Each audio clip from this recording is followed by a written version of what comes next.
I see people in here going, Big Sills is late. Whoa.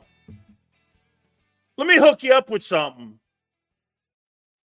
This is Big Sills time. Big Sills is never late.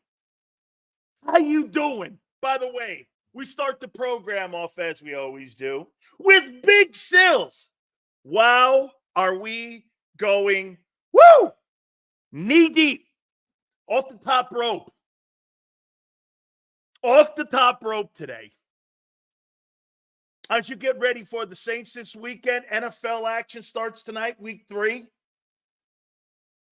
The Jets, really Aaron Rodgers' first true home opener. Last year it was 4 plays. He gets those unpredictable Patriots. So we start week 3 tonight. We'll talk a little bit more about that, but wow. We went back and watched the 22, the all 22.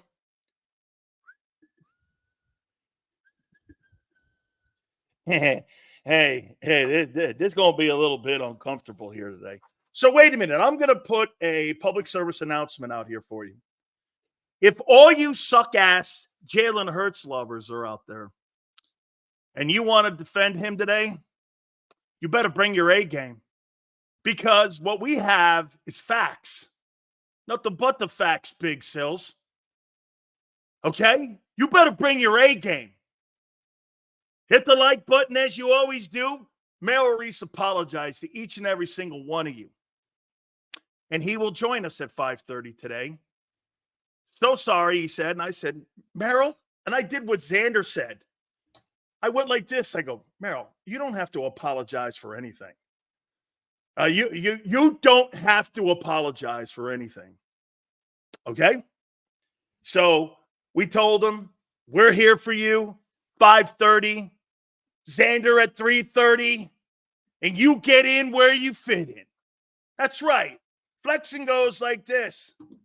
Or I'm awake or you. No problem, Merrill. He watches the show. And so do the Eagles.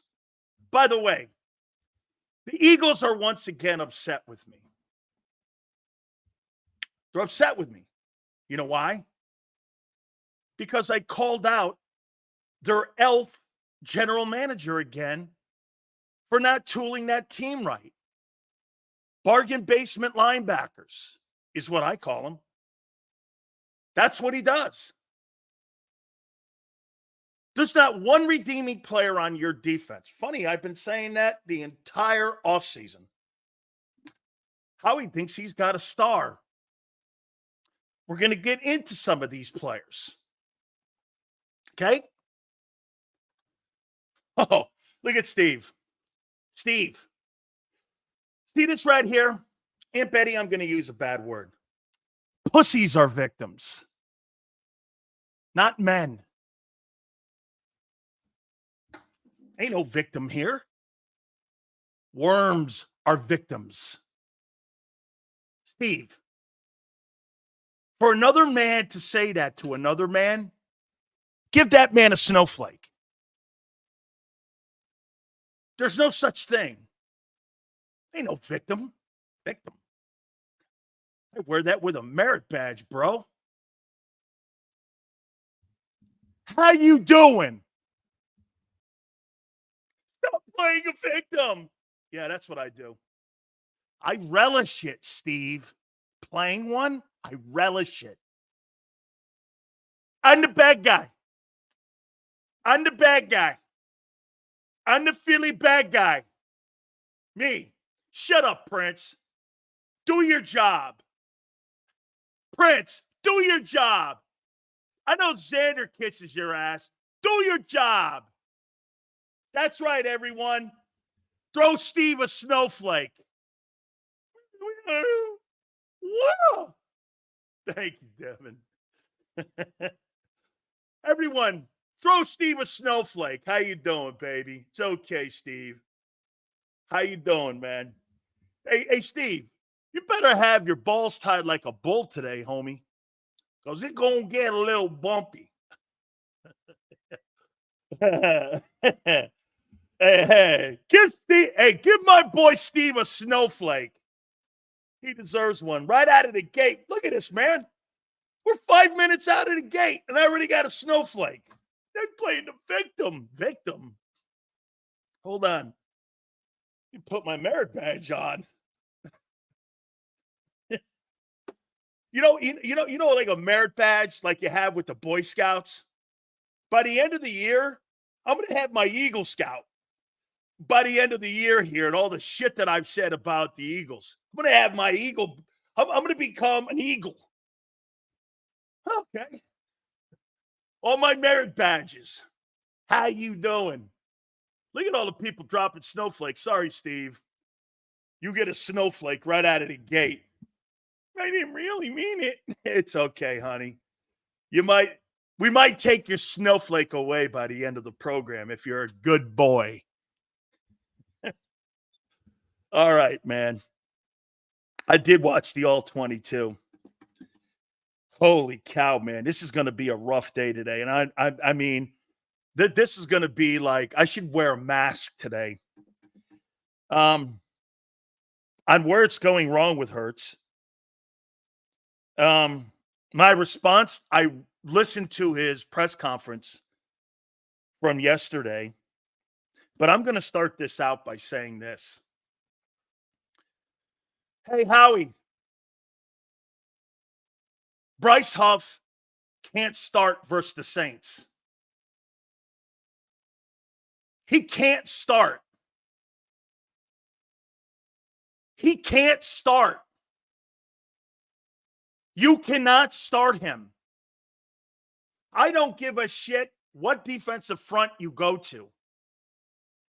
Vic, you cannot start Bryce Huff. He is unplayable. Howie, your $51 million project is like one of those stupid windmills. It ain't going to power a city. That's not going to happen. Bryce Huff is not playable.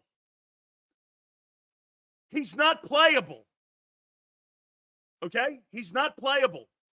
But you know why he's going to play? Because Howie paid him. There lies the problem right there with your structure of how you do business. Bryce Huff's not playable. He's a guy you cannot start. That guy could not start on any football team in the National Football League. He could not start anywhere. He couldn't play in Carolina. Now you know why the Jets walked away from him. He was a situational pass rusher. Boy, dude, that guy is 17.8, and you thought that Hassan Reddick wasn't worth $5 million more? This is Howie's biggest fuck up in 4 years because of the amount of money and moving off of a legitimate pass rusher. This is a colossal disaster. He's getting thrown around by running backs. Go back and watch it. He is god-awful. Howie's not getting killed enough. You know why? Because they're afraid to ask the question. Is there any thought of benching Huff? There's no thought of benching him. How can Vic roll that guy out against the Saints, who are killing people? You do a disservice to your football team.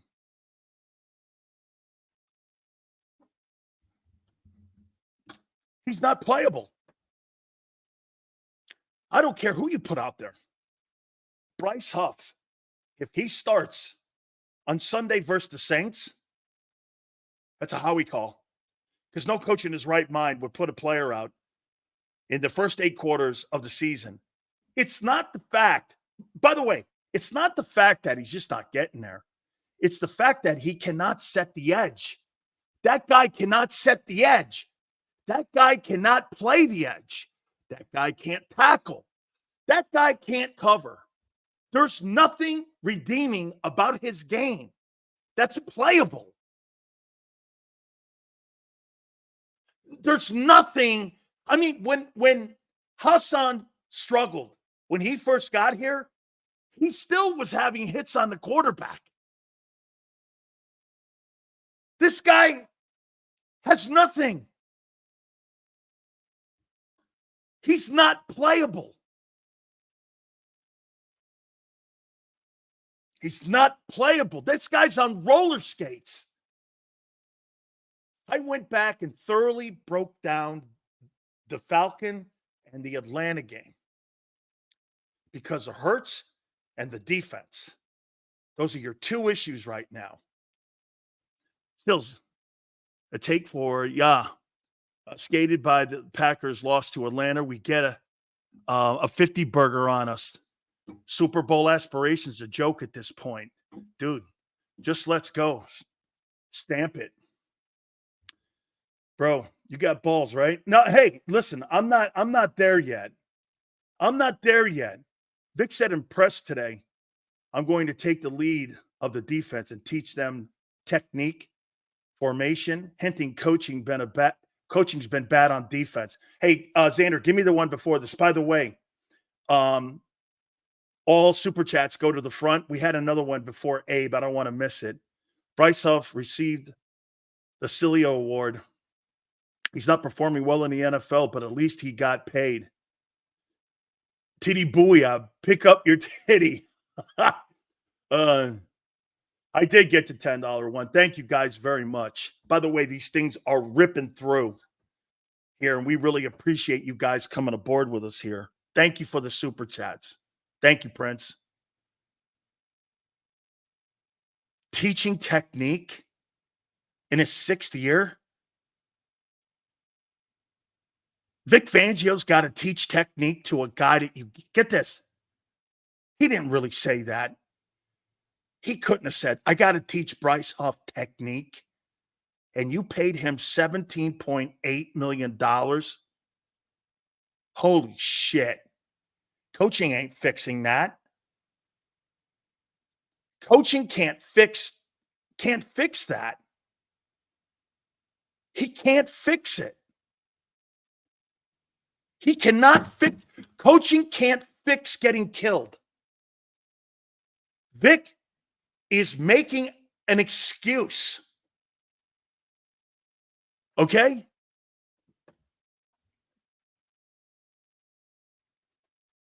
I mean, we'll help him out in technique. Technique's not fixing that. Huff will start for the same reason Bradbury did. Anthony's right. Howie paid him. They will never bench a paid by Howie player. Always been that way, always will. Yeah, he's right. He's dead right. God forbid. He's not playable. He's not a good player. He does not do one thing well. He's not even pass rushing well. I mean, I would play him if he was hitting a quarterback because you really don't. BG's your best edge rusher. A 35, 36-year-old player is your best player.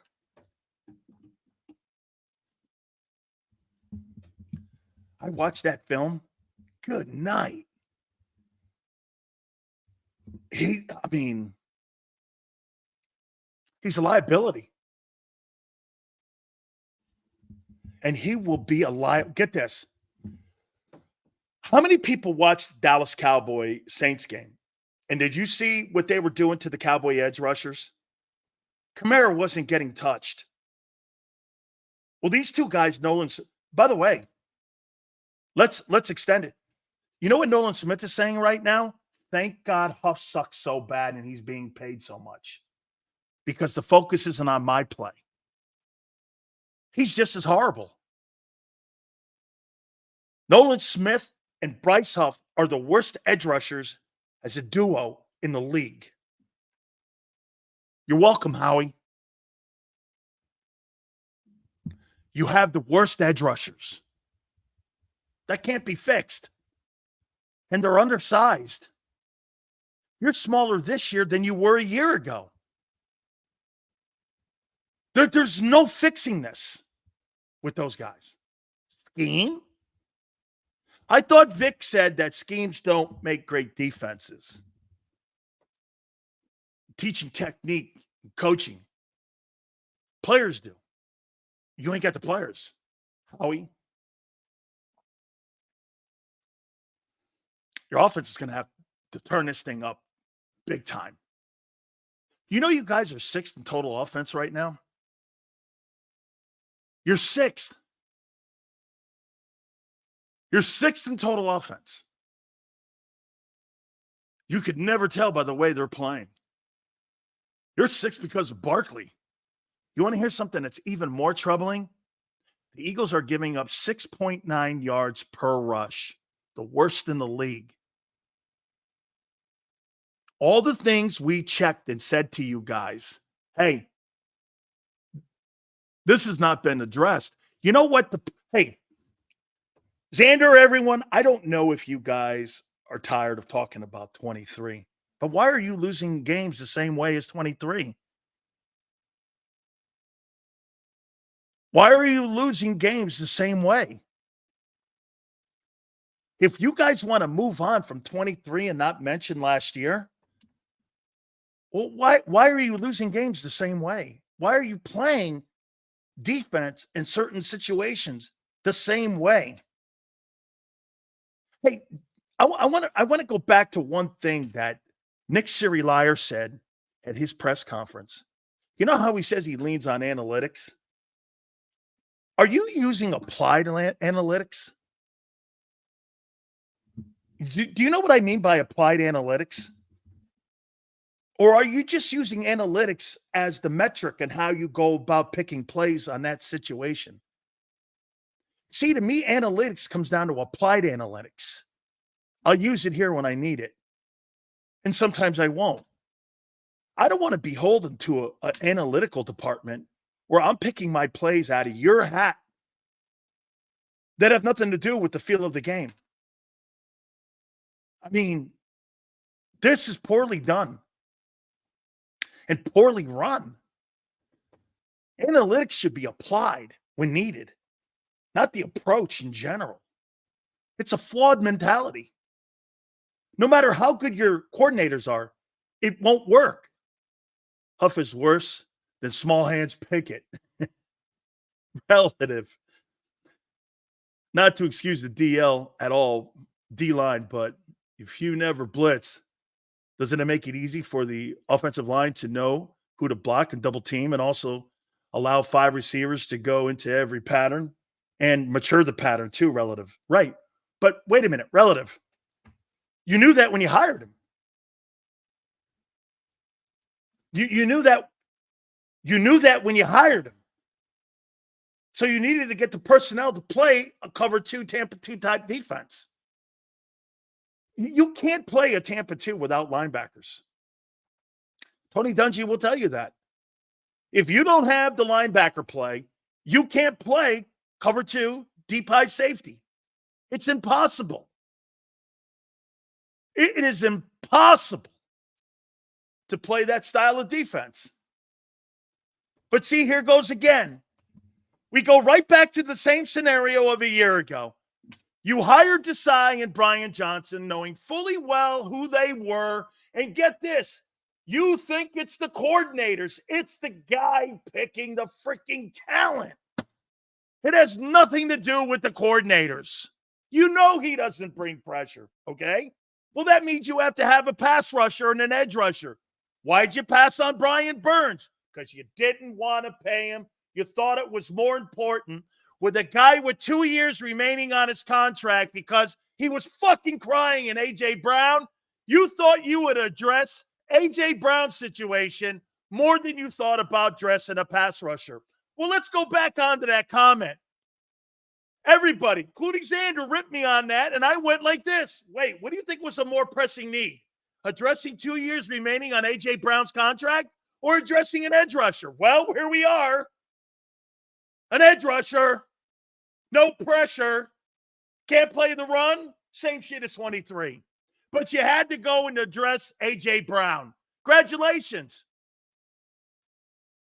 Congratulations, you're in the same shit you were a year ago.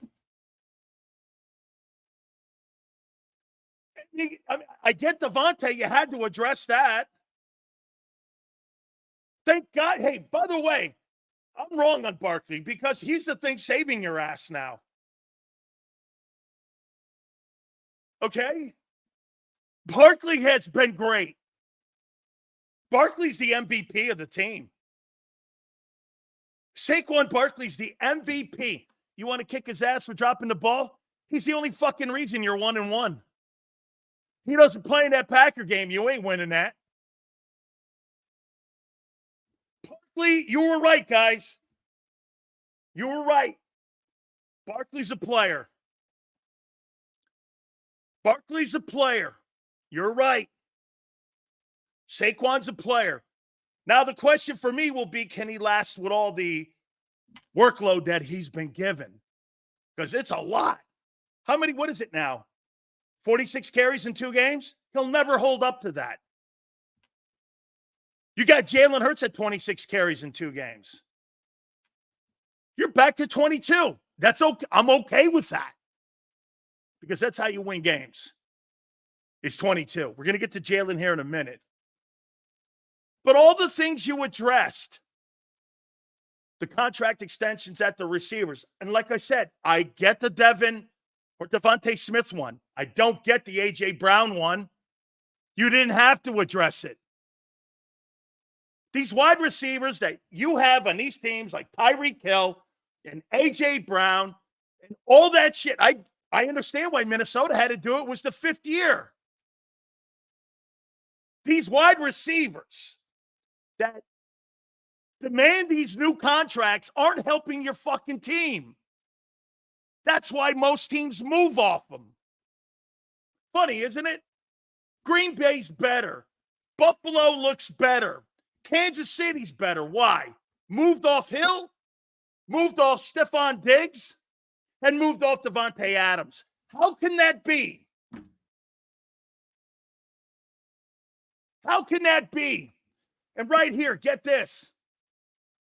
He says, like Ayuk, quarterback ain't making $50 million. Deebo Samuel won't be on that team next year. What's the one common denominator that you have with these it's because they knew they were paying Love. Love makes 50. Allen makes 50. They all moved off the top receivers. Quarterback in San Francisco makes $890,000. $890,000. Hit the like button, please. You addressed, how many times did we say this?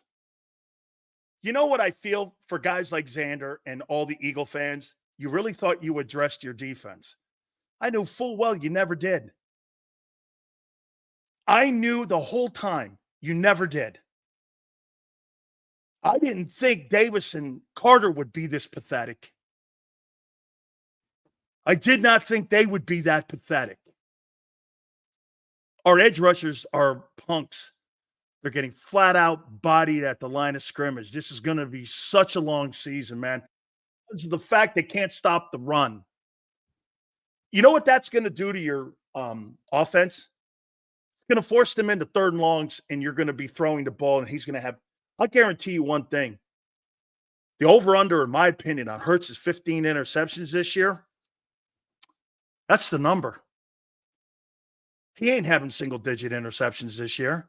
That guy's going to be right around 15 again. Get ready for it. Yeah. Wait, get this. I've never flipped on Davis. I think he's okay. Get this guy. Tell this guy he's lying that I've cooked this guy's ass the whole time. You keep flipping on Davis? Since when? Since when? When have I flipped on Davis? Dude, you fucking hear what you want to hear. I've never. been a fan of that guy being a big-time player. When have I ever said that? I said Carter. I said Carter. Sales, Howie does not get scrutinized enough on camera. This is his baby. Why is he never in the hot seat? He should be answering for the bus he's got out there. Absolutely. You know why? The Philadelphia Eagle propaganda machine by Hair Bob Lang would rather throw a coach under the bus than Howie. You know how I know that?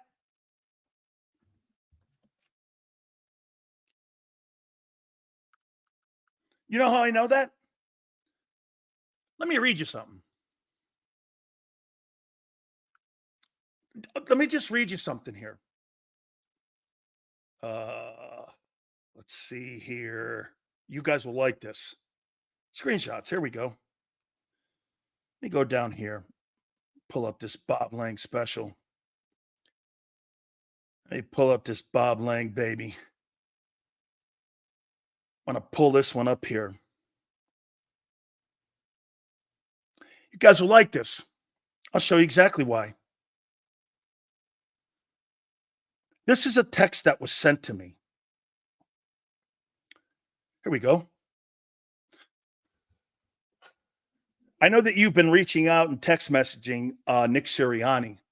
My question to you is, why, with you being so critical and saying negative things about Howie Roseman, would I put the head football coach of the Philadelphia Eagles on when you're so critical of the general manager, Bob Lang, head of communications, Philadelphia Eagles? I saved it.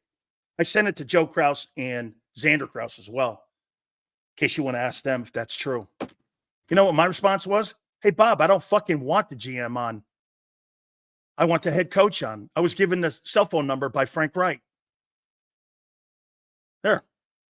I wasn't ever going to read that, but that was a text message sent to me. That was the first beginning. You have to remember something. This is not an Eagle thing with me and Bob Lang. Bob was a piece of shit when he was with the Niners. And he tried this shit because I was great friends, and I am great friends with Ed DeBartolo and the York family. And he didn't like that. So this is a 20-year thing. That's why he hates my show. Because I've had an ass with him and he has with me for 20 plus years. When I was on KMBR and then the ticket in San Francisco. He got in the middle of me texting Nick Sirianni. And Nick was going to come on. Bob stopped it. Facts.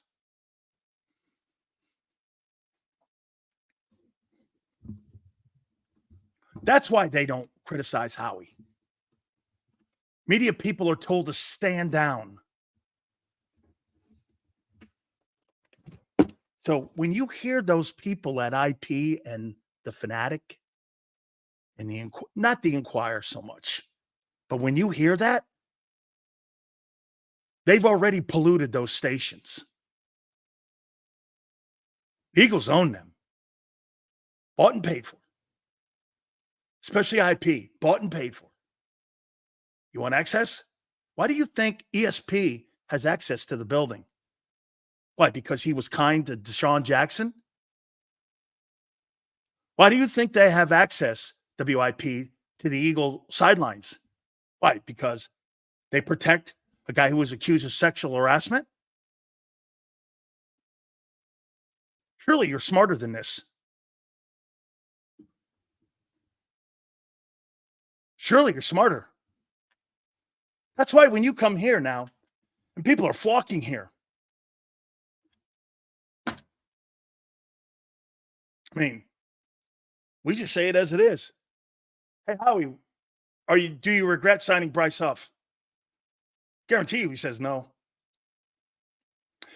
He can't play the run, let alone let's just get away from the pass rush.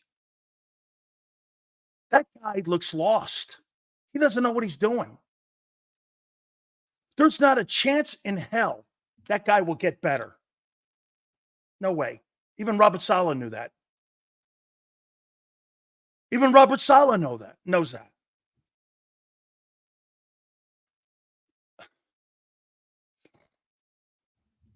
'49er goes, Eddie DeBartolo is forbidden to come back to the 49ers. Is that correct? I think that's been lifted since his induction into the Hall of Fame. I think that's been lifted, but I don't think he has, for a 49er, I don't think he has any ability to have any insight into the direction of the team. I think that was one of the parameters since he got involved with the governor of Louisiana with the gambling, that he had no say in the direction of the team. Now, I don't know, because if gambling now is a major part of the NFL, if that's lightened up a little bit. I know he's been at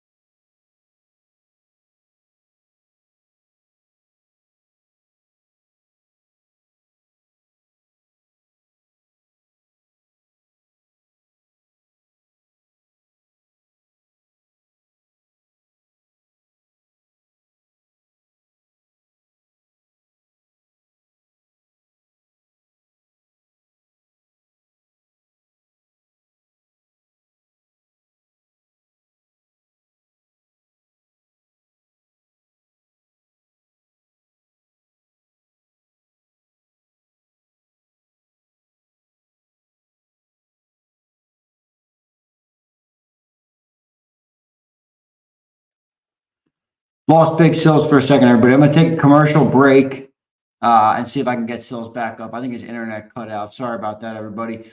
Quick commercial break, and then we'll be back. Let me call Dan and figure out where he's at. Sorry about that, everybody. He's blocked well and tries to cut through the middle. Oh! Your gut says Miami is going to win, and you should take the over. Your gut also. I got him back. Sills, you back, brother? Yeah. All right, I got you back. You ready to keep rolling? Yep. Ready to keep rolling. Go ahead, man. All right. Hey, we just got word that Howie Roseman was trying to end the program early for you guys. But here we are, and here we're back. Okay. Please hit the like button. I'm sure you love that move. There I was, and it was empty. And I'm like, what's going on here? Howie Vision, baby. Kenny, hilarious. I got it, man. I got it. Hey, maybe you know what that did? Can I tell you what that did? That lightened up the situation a little bit. Bob Lang tapping into his internet. The Howie Deep State at work again. Hey, look at this. One of the very few times today I'll agree with Prince. I told Sills to shut up. Very good. Hey, you know what it did do? It at least lightened it up a little. It at least lightened it up. All right, let's continue. Because it was getting a little too serious there. That's why you guys are asking the question. Why don't they put why don't they put Howie Roseman more in the bullseye? Why don't they? You know, hey, do me a favor. We'll move on from this topic. Please hit the like button here. Guys, Prince, why do you think they don't put Howie front and center? The Philadelphia and national media. Why don't they? Why don't they, you think?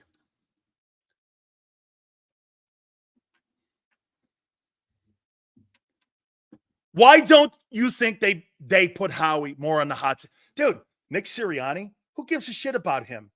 Howie's the guy that built your defense. You're going to fire another coordinator?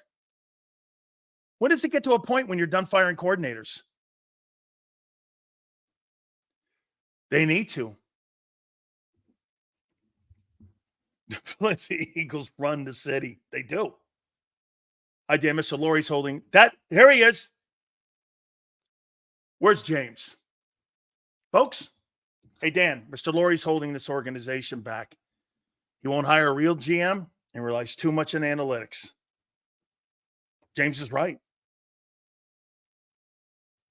Jeffrey Lurie doesn't want shit talked on Howie. So Bob Lang, PR, Hair Bob, he has been instructed to make sure media people don't ask him. I have a text message from Bob Lang himself. I should post that one day. You want to fire JAKIB up a little bit with the Eagles? I should post that. Because get this, Xander and Joe Krause have it. I sent it to him. We should post that bitch. Take out all the emails so it's compliant with X. See how they react to that. This is how propaganda works in media in Philly, right here. I'm not putting on the head coach with you because you're negative towards the GM. You know what? You know what Joe Krause said to me? You're just talking football. I don't know Howie Roseman from a can of paint. I wasn't being personal. Keep it up, Bob. I'll post that fucker. You fuck with me one more time, I will. I'll show you what an asshole he is. You want to start something with me? You got the wrong dude. I don't give a shit who you are, Bob. Because you know what? This platform, like Xander said, you can't regulate it. You have no say in this. You have no say. Get this. My cat can start a YouTube channel. You understand that? My cat can start one. Why are you so upset with Big Sills on YouTube? Little old me. Who's the best player on defense? Why isn't me? Well, if you're not made of paper mache and you were out there during training camp, Cooper to hurt, you'd be helping your football team right now. That's why. Instead, you were Cooper paper mache. By the way, I got 3 cats. All right. Let's get into our guy, Jalen Hurts here. Not speaking to the team, but what I've seen in 8 quarters of football so far.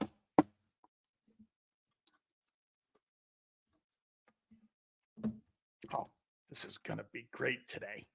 Be prepared, dudes. I'm talking to Joe and Xander. Because if I get any more shit, the next thing that I post at Dan Sileo Show will be that fucked up email or text message he sent to me. And I'll show you how ridiculous that organization is and how petty they are. You keep it up, and I'm going to show everyone what an absolute asshole that guy is. Key fob. Kiss my ass. All right. Give me a grade on Hurts' 8 quarters of football so far. By the way, you guys are awesome. You know why? You fuel their hatred, not me. Bob already knows who I am. You understand that? The more people that come here, the more people you tell to come to JAKIB, the more people that you tell to come to this show, the more that fuels the hatred that the Eagles have for this show. Do you understand that? They control you on WIP. You know how they control you?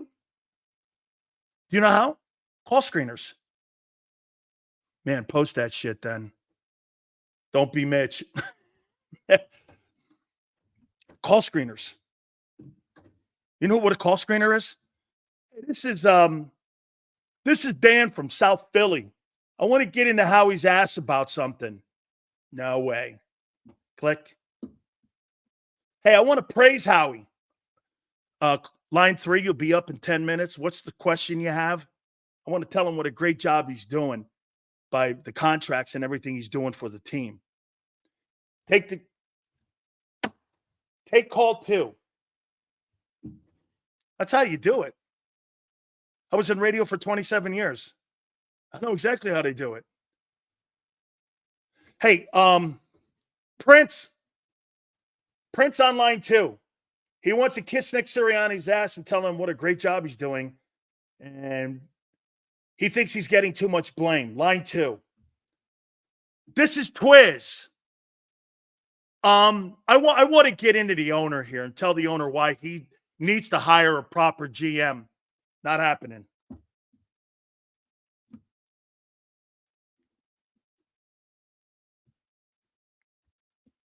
That's what happened. Yes. So let's get into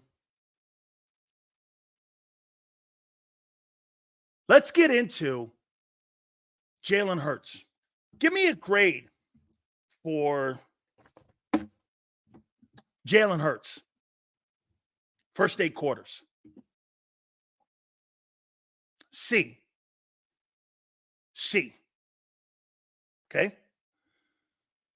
B minus. C. Why would you say? I didn't say that to you, Prince. C minus. If I did, I didn't mean to. C. Mediocre. Okay. I went back and watched the 22. D, Sills. Wait, by the way, where are we on the like list? Please tell me. Love to know. By the way, outstanding stuff yesterday. Outstanding stuff all week long. Outstanding stuff the first part of the season. I can't thank you guys enough for what you guys have done. Thank you again very much. Give me a heads up. We're at 113. Fantastic. We're on pace here. We still got time to get up to about 140 by the top of the hour. Thank you, guys. All right. Here's what I've seen. And you know what, guys? After I put this out there about Hurts, do me a favor. Tell me if you think give me a grade. How about this? Give me a grade now on my take on Jalen Hurts, what I've seen after 8 quarters. Okay? You give me a grade. All right. Just bad decisions. When you watch the 8 quarters, I'm going to tell you, and I'm going to give you prediction and predictability again in what he's doing. Bad decisions and inability to read defenses. Dotson was open. Goddard was open. What happens immediately? He's leaving the pocket too soon and running right. Leaving the pocket, running right. Leaving the pocket, running right. He's a first read guy. And some of these passes, even on the first read, are open. Guys are open. I'm going to say this about Kellen Moore. Kellen Moore's offense is really good. He has designed these guys to get open. This offense that Kellen Moore has designed for Jalen Hurts doesn't combat with the ability that Hurts has to utilize this offense. The routes are good. They're actually more creative than they were a year ago. You have a better offensive scheme this year than you do a year ago. The routes look more mature. They look cleaner. His pocket presence is terrible. Why is he running out of the pocket so quickly and so predictability to the right? How many times did he leave the pocket and throw the ball away? There were guys open all over the field. They were open all over the field. All over the field.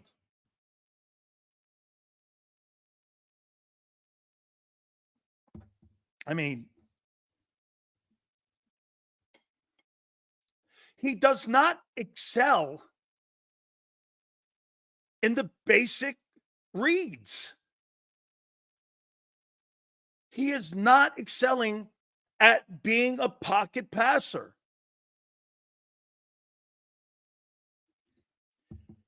The easiest throws, he's not excelling at that.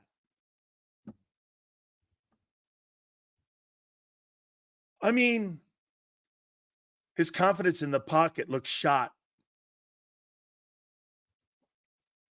Doesn't look shot. It looks underdeveloped. Here, Cody answers the question of why he played well on Monday night. So if Hurts can't progress, why did we pay him all that money? You paid him for the guy that we saw to some extent on. Isn't it funny? Cody, when they lost A.J. Brown, what did they do? They resorted back to Jalen Hurts' strength. They didn't continue to evolve him as a pocket passer. They went back to running the ball 13 times a game. Doesn't that tell you something? As soon as A.J. got off that field, they went back to 22 style. I'll say this too. There's certain coaches in the NFL that are aggressive and do a great job at being aggressive. Then there's certain times you watch Sirianni, this guy looks like he's just winging it. Like ego and shit. It's not well thought out. Like the process is not thought out. I mean, analytics, like I said, situational analytics is important. He's a one-read quarterback. It's still in existence. He has not developed. Now, he's gotten better on the blitzes. He's gotten better on the blitzes.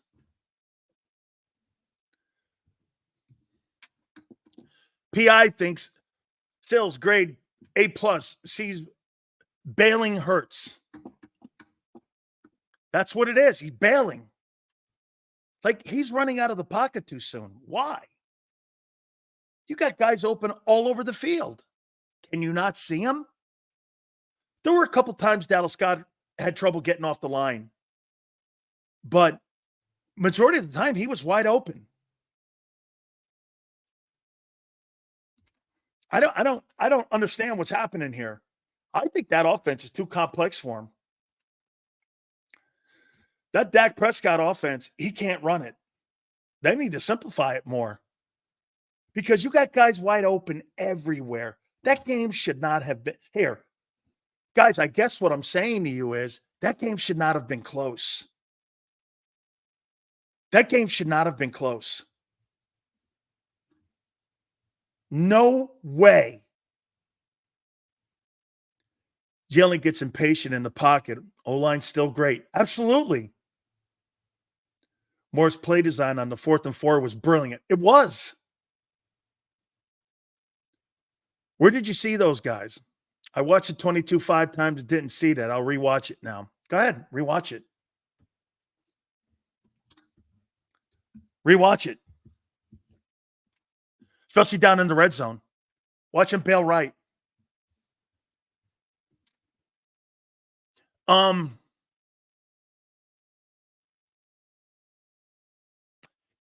Prince, you can keep making excuses for the guy. But you take one piece off that football team, especially in the passing game, he looks very common. Why is he bailing right all the time? Why not change it up a bit? Make it unpredictable. Call 1. Thank you.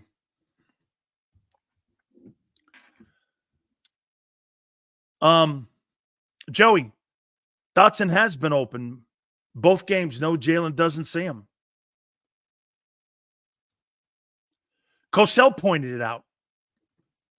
I watched that right before I went on and after we watched the 22. He sees the same shit. Absolutely. I don't think you have to be that hard not to. Okay? Okay? Even Cosell said the same thing. The guy's wide open. Thank you, Prince. He goes, there's guys everywhere that are open.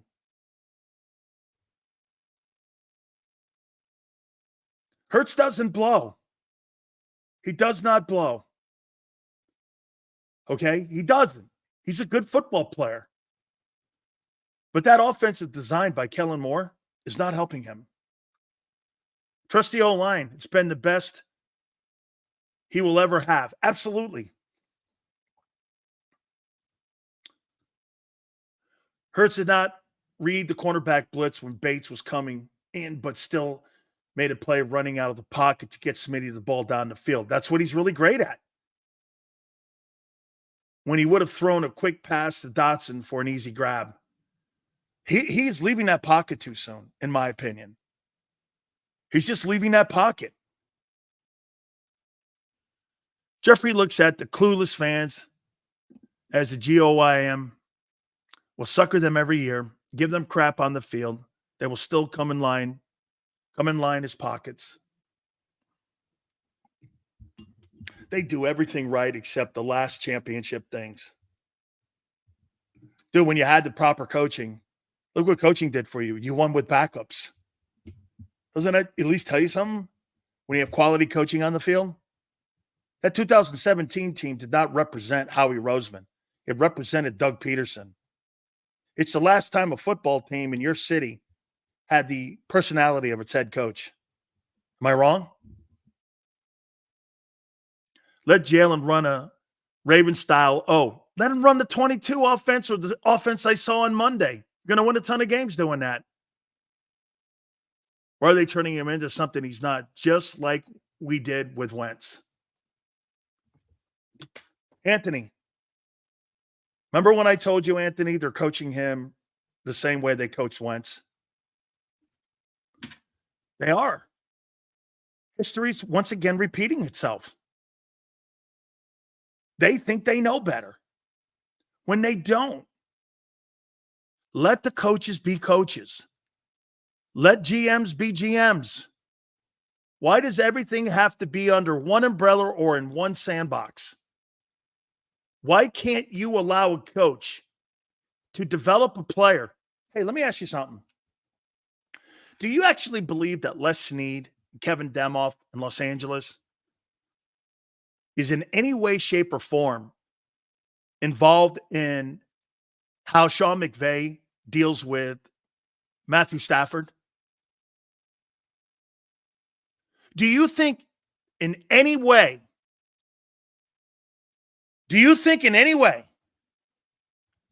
that Brian Gutekunst in Green Bay is involved with Matt LaFleur in developing of Jordan Love?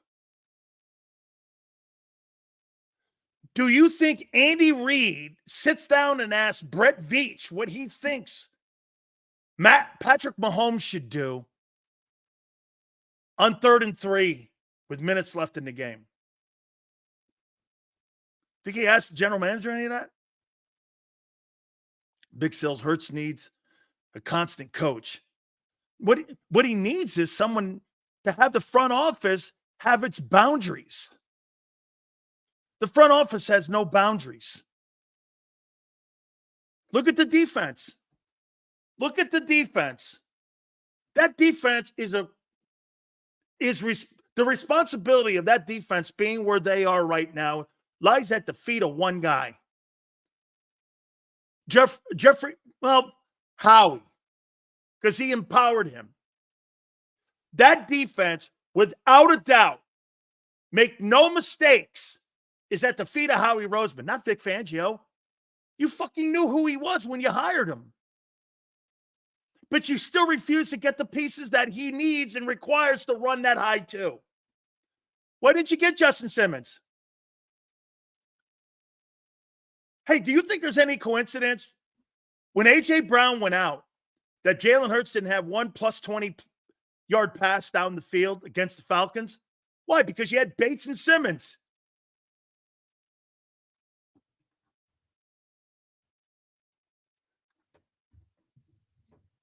Because you had two high safeties that could actually play. Defense has caught up to the offense this year. No, I think the offense, in my opinion, is a little bit too complicated for Hurts. His skill set. Not his brain, his skill set. Sills, you said this before. He's not a classic drop back guy. He still looks lost going through progressions. His value is in the RPO. That's what he got paid for. Hey, Charlie, how simple of a statement can you make, and how complicated can the Eagles make it? Look how complicated the Eagles have made that statement by Charlie. I've never been a Hurts fan, but now people are, to see what I've seen since day one. Big Sills, keep up the good work. Dennis, thank you. Thank you for being here, Dennis. Yeah, you're coaching the guy the same way you coach Wentz. With lesser talent. Hey, get this. Here's the thing with Wentz. With lesser talent and lesser coaches. Carson Wentz never had a shot. When you have analytics. Here. This is what we learned in the first 2 weeks of the Eagles. Hurts is running an offense that's a little bit complicated for him. Do you guys remember I told you this was going to take some time for him to adjust to this? Remember Hurts even saying it himself. This is 95% brand new. Thank you guys for all the super chats. You're blowing it up. Guys, do me a favor. Please, we're at the top of the hour here. Please tell me where we are in the like hits. Stills, I agree 1,000%. Jalen doesn't consistently stay in the pocket. He's seeing ghosts. Also, every time he scrambles, there is someone open. Every guy. You had 3 guys open when he scrambled. 136. You guys are killing it today. Way to go. Okay? Dude, if Jalen Hurts runs what he did like against Atlanta Monday, you have a shot. Why? Tell me this. How in the world can you dominate a football game? With time of possession, you've dominated the first 2 weeks of the season with time of possession. How are you not blowing teams out? Why are you not blowing teams out? Your defense and Hurts' inability to see the open guy. You not being first in offense right now is atrocious. You're 6th right now. You should be 1.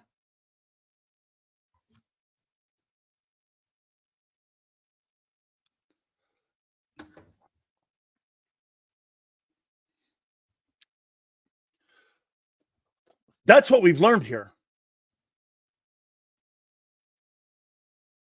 So what he has to learn the plays. You know what, Ekbar? He has to have reps with the plays. Okay? He's got to have better footwork, create passing lanes, pass protection, timing, and pockets. That wasn't going to be a 4-month fix. Let me show you something here. That is absolutely fantastic on how you teach a quarterback. And what I'm not a Ben Roethlisberger fan, but when Ben Roethlisberger dropped back, he wasn't looked at going up the field vertically when he had to sprint. You know what he did so well in the pocket? He would slide his feet and he would create passing lanes in the pocket. He wasn't looking to go front door, back door, side door. He was staying in the pocket because he knew that's where his bread and butter were. Roethlisberger slid his feet and opened up passing lanes. Hurts can't do that. He bails. He bails. Akbar goes, Sills, he's had 4 years of reps, 4 years of different systems. and different expectations. Dude, he is never going to be, hey, screw that with Josh Allen. He'll never be Brock Purdy at this rate. He is never going to develop into the person that they want him to be. Just let Jalen. Hey, let me ask you this. If they don't allow coaches to coach, what makes you think they're going to allow Jalen to play his game? Do you ever think of that? A coach can't be a coach in Philly because you got to go through the analytics department. Got to go through the analytics department. Okay? What would make you think they're going to allow Hurts to do what he does well? Brock Purdy's not cooling off. That's a lie. He's not cooling off. I think he's second in completion percentage and passing yards. Sills, are they even working with him to stop rolling right and slide his feet instead, or are they okay with the habit? Get this, Matt, if you and I can see that, don't you think coordinators roll him right? You know what's going to happen? If the first read's not open, he's going to throw it out of bounds. Or he's going to throw a pick across his body. Dude, he is as predictable as a year ago. You know what? You guys keep telling me not to bring up 2023. Why is he looking the same stuff and looking exactly like 23 with an entirely different offense? Maybe it's because you changed the offense, but it never changed the driver. He's still doing the same fundamental mistakes in games. Late on throws, one read, roll right. And when AJ's not on the field, it's exposed. Will he be better and the Eagles better when AJ's back on the field? Absolutely. But this exposes him.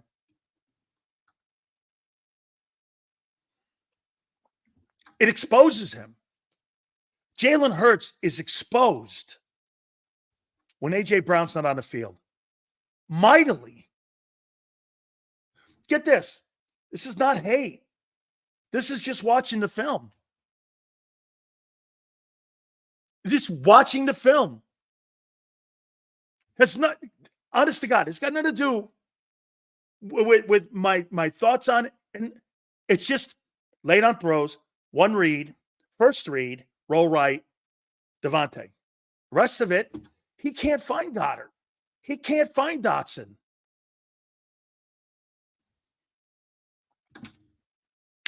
He's not gotten better. Now, Jalen says the reason he's gotten better at picking up blitzes is because he has the autonomy in setting the line protection. I buy that. I buy that totally. He has an understanding now where it's coming from through his eyes, not Kelsey's eyes. Okay, so I buy that. I do. I buy that part of it.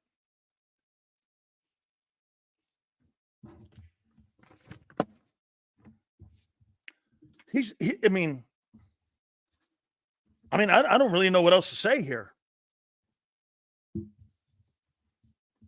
Let's go through the presser that he had yesterday. Here.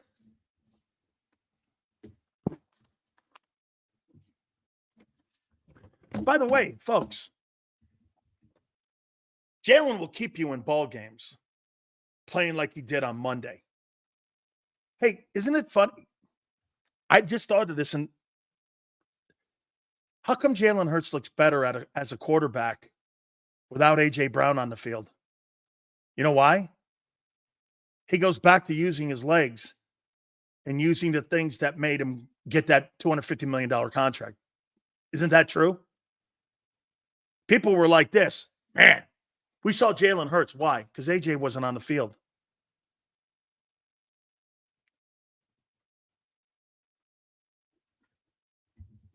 Right? How could Jalen look better without AJ? Because he went back to running the ball.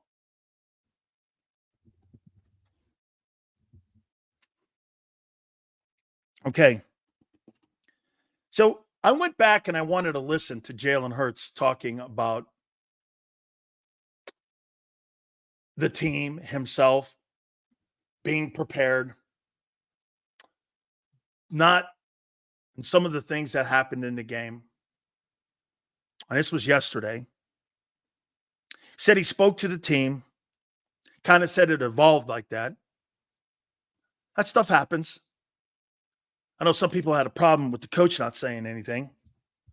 Who would have a problem with the coach not saying anything? No signs of Gardner Johnson at practice from Jeff McClain.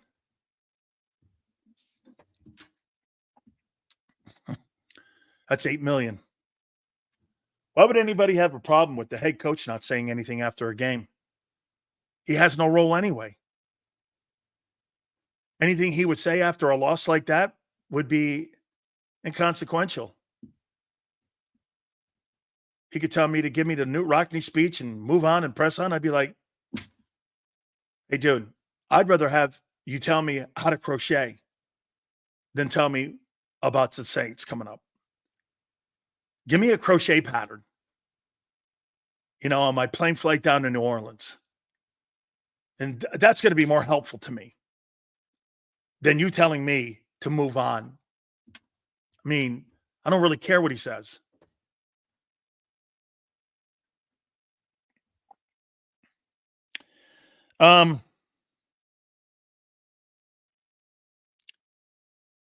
He was asked, how do you overcome a game like that? Well, you have to have short-term memory loss. You have to have short-term memory loss when you win. And you have to have short-term memory loss when you lose. There's no difference.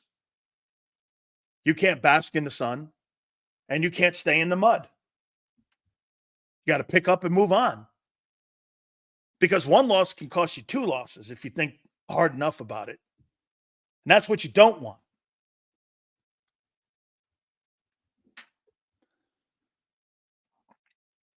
He said, this is something that I liked from Hurts.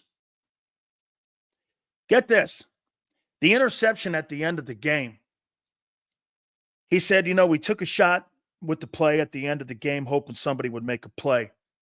If I had to do that all over again, I would probably rethink where we were, how much time we had, and maybe we would do something completely different instead of being so aggressive. I a little bit paraphrased it, but he rethought that all.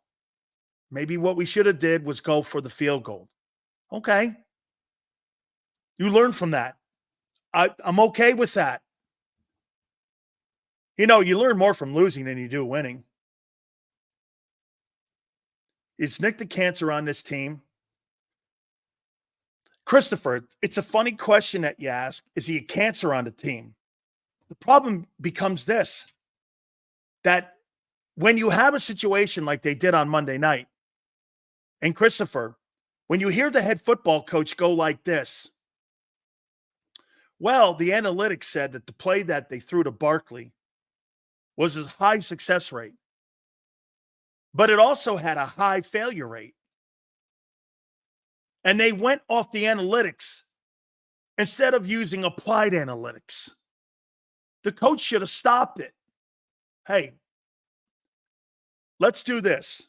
Can you imagine what you would have done there? Like I said, run the ball, take the time off the clock, get into 4th down. Dude, you could have been 3rd and 1. Hey, do you really think now, looking back on that, where they were at the field, you think 2 plays with the tush push involved in it, you think the Eagles would have scored with 1:40 left in the game? Worst case scenario would have been what? You're on the 1, and Atlanta would have had to go 99 yards. And you know what they would have did? As soon as they got possession, the clock would have started. But you would have taken 60 seconds off the ball and off the clock. Your clock was you were playing against the clock, not the Falcons then. Even if you don't get it, you make them go 99 to kick it to tie. They weren't going, well, I don't know, the way that defense played. I mean, you had so many other winning options. John's like, McMullen, Barkley has to make the play. No shit. Well, players don't make plays. What does Barkley do best? He runs the ball. Since he's been a running back in the NFL, he's dropped more passes than any RB in the league. I would have taken that into consideration. You know, and get this. How prepared was Atlanta for that? He wasn't getting in anyway. I don't know. Maybe he would have. Rolling right, Jalen Hurts, screen out there. Barkley's talented. He probably would have got in if he catches it. But the risk reward wasn't big enough for me to make that play. Why did the head coach go like this? You know, Kellen, we're not going to run that play. We're going to run the ball here. Let's run the ball in between the tackles. You guys are telling me all day long you got the best O-line in football. Why not use it? Your quarterback is not a very good passer of the football anyway. Why wouldn't you hand the ball off? Or how about Hurts on a design run? Any of those things. A read option would have been more successful, in my opinion, and safer. Why didn't Nick do any of that? I just, that's where that comes into in decision-making in critical times when you don't have a head coach. And it was on display. That's a really great question by Senor. Why didn't Hurts audible out of that play? Great question. Great question. Why didn't he? Because it would have contradicted what analytics and the coaches wanted? Patrick Mahomes does it all the time. Andy Reid said in the Super Bowl, Mahomes audibled out of so many plays we had called. But there's trust.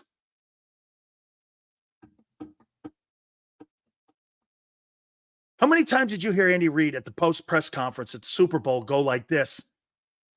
Oh, no, I called about 5 or 6 plays in the fourth quarter. He audibled out of every one of them. Well, shit, how many plays do you think you get in the fourth quarter? 15? He's audible out half of them? Over half of them? That's what I want my quarterback to do.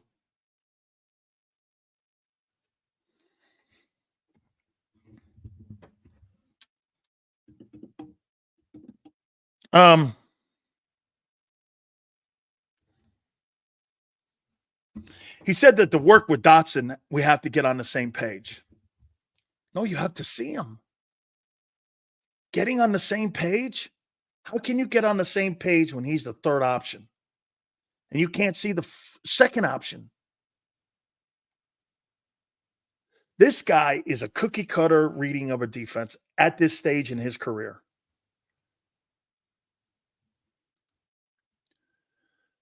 Nick isn't a cancer. He's a non-factor head coach, which doesn't win Super Bowls.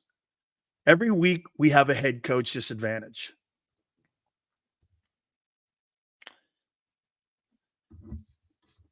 Can't say it any better.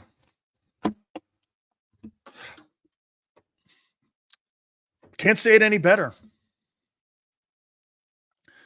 Sills, who would be a perfect head coach for Hurts and the Eagles? Mike Vrabel. You think Mike Vrabel fixes that defense? You think Mike Vrabel tells people to shut the fuck up? You think Mike Vrabel tells his quarterback, you make the call down there? I don't want Kellen Moore to have complete autonomy over my quarterback. I don't want that. Why does people have to be put in boxes in Philly? Head coach listens to Howie. Prince brings it up perfectly. Prince, you know why I think Jalen didn't audible out of it? Is because I think he's held to what Kellen Moore says. That's why. It's like everybody's in their room. instead of the most important player that you paid $50 million a year to, having to say, I'm not running that. This is, I think, better. Jalen Hurts and Saquon Barkley controlled the time of possession with what? Running the ball. They completely held the time of possession. Why wouldn't you have ended that game doing that? And by the way, when you have a time of possession team like the Eagles, hey, Nick, kick the freaking field goals. You're going to need them just in case the passing game, like it hasn't been, without AJ, is not on all cylinders. You didn't have get this. This guy didn't have AJ Brown, passes on a field goal, points were limited, but he didn't care. Where's the analytics on that? When your best player's not on the field, where's your analytics? Let me tell you this. I think this is going to be important this weekend. If the Eagles lose this weekend, my question is going to be, how does it look how they lost? Okay? Is it going to be Hurts missing passes and the defense? Well, shit, we're talking about 2023 again. The coordinators have made no impact on changing that narrative. Am I wrong? Have the Eagles, do you understand that if you lose that game, you're 2-8 in the last 10 ball games?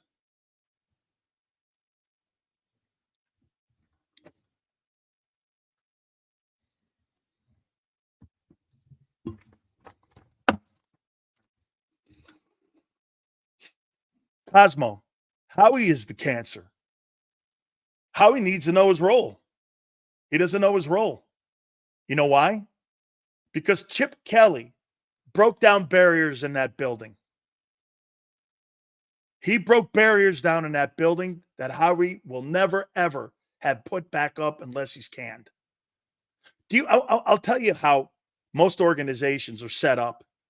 Okay? You got one side of the building are coaches. The other side of the building is personnel people. Your general manager's over there with those guys.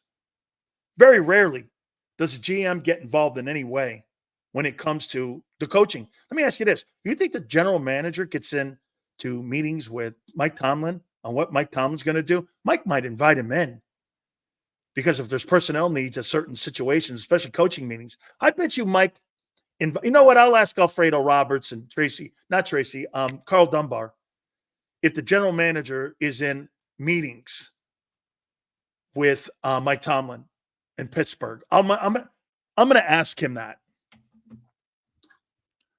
Hey, man, is the GM of the Steelers, is he in meetings, team meetings with the coaches? Howie is. Sirianni says he is.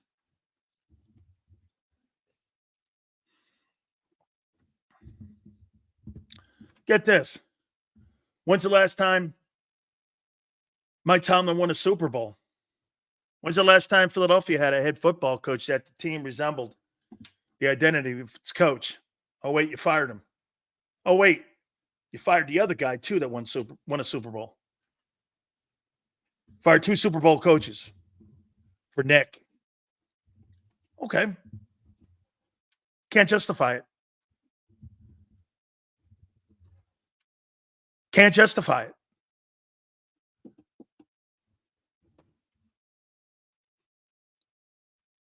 I bet you Tomlin hasn't won a playoff game in nearly 10 years. Correct. I know he hasn't. As a matter of fact, Pittsburgh made one glaring mistake personnel-wise. They held on to Roethlisberger too long. Not saying Pittsburgh's not without faults. They are. They held on to Ben too long. They didn't make the transition like they did in Green Bay. Yeah, they had to get out from under him, and they didn't. They didn't do it quick enough. No question. They're paying for it now. They're totally paying for it. They needed to move off of Ben, and They wanted to ride it more than they wanted to need to ride him with. But I'll tell you one thing. You're not sitting here trying to tell me you think that Nick Sirianni's a better coach than Mike Tomlin, are you? What do you think Mike Tomlin would do at the talent level on the Pittsburgh Steelers? How many games do you think he'd win? 4? 3? 2? How long would it be before that entire city erupted with Sirianni and his bullshit in Pittsburgh? But you see, that won't happen in Philly because the narrative is handled in Philly differently than in Pittsburgh. Pittsburgh embraces the fans. Philly controls the fans with the media. There lies the difference.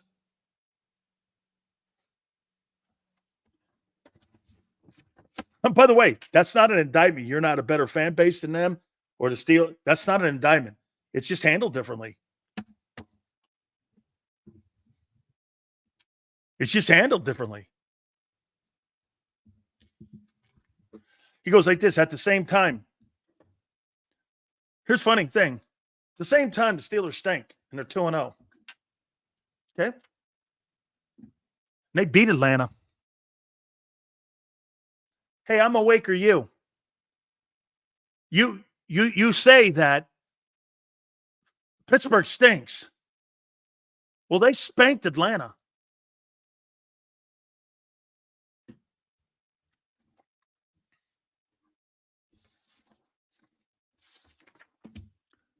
They spanked Atlanta.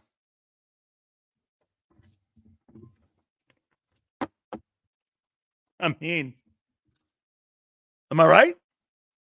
No, hey, I'm awake, or you? I know you do. I got it. Hey, and Brother Hannibal goes, Pittsburgh quarterbacks have stunk for years. Hey, Brother Hannibal, Mason Rudolph? Yeah, I'm thinking you're right. Hey, Mason Rudolph? Yes. Isn't it funny? They win games with that guy, Mason Rudolph.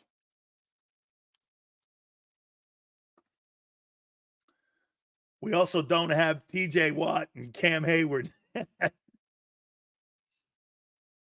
Man, hey, let me ask you this. How much of a loss now is the loss of Fletcher Cox being felt?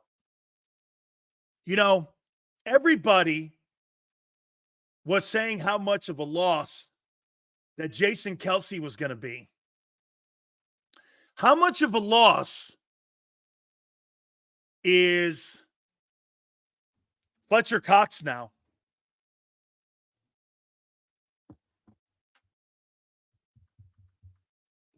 Right? He's a major loss. Hey, Fletcher Cox is a huge loss. He is a huge loss right now.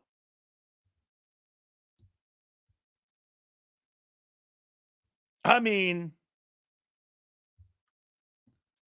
huge.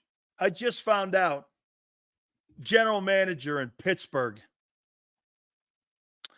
according to Alfredo Roberts, the tight end coach who I played with at the University of Miami, says that the general manager is not in the team meetings when it comes to formulating game plans, but he's in the coaches' meetings when there's an issue with personnel. If a guy's hurt, he'll come in and he'll be in that position to see what's out there in the market if they need somebody.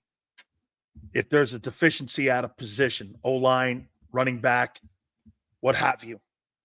But generally, the general manager is nowhere to be seen. He says it's Mike Tomlin's game. Kevin Colbert came on this program about 2 years ago before he left as general manager. Now he's a consultant to the Steelers. You know what he told me? Once the season starts, this is Mike's game. We're here at his behest. Whatever he needs, he calls us, we come down. Off season, it's my game. In season, it's his game. That's how they run it in Pittsburgh. In Philly, it's Howie's game 24/7. And Nick makes it very clear that way.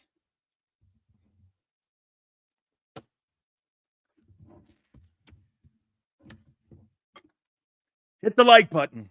Why didn't you get Brian Burns? Why was there no attempt to go after Brian Burns? Howie and Laurie are the reason the Eagles are one of the most competitive teams in the NFL for the last 2 decades. Coaches and players come and go. Only those two stay, and team stays competitive. Congratulations to him. Awesome to be competitive. I give you a lot of kudos for being a solid team every year. Wonderful. As a matter of fact, I really thought that you would aspire to be a champion each and every single year. Being competitive, that's like saying, I'm competitive on my bar exam, but I don't pass it. Congratulations to you. You're competitive. Not a problem. A lot of teams would take that. Look at the Jets. No question. No question. Let me ask you this. I'll ask you one more time before I get Xander on. In 31 years, 32 years that Jeffrey Lurie has owned a team, has he over or underachieved his owner?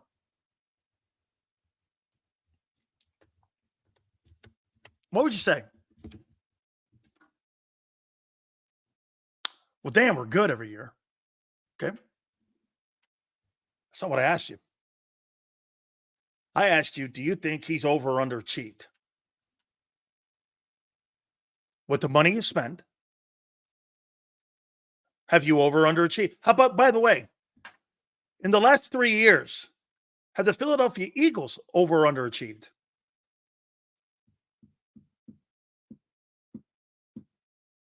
What do you think? Michael says over. Overachieved the Eagles.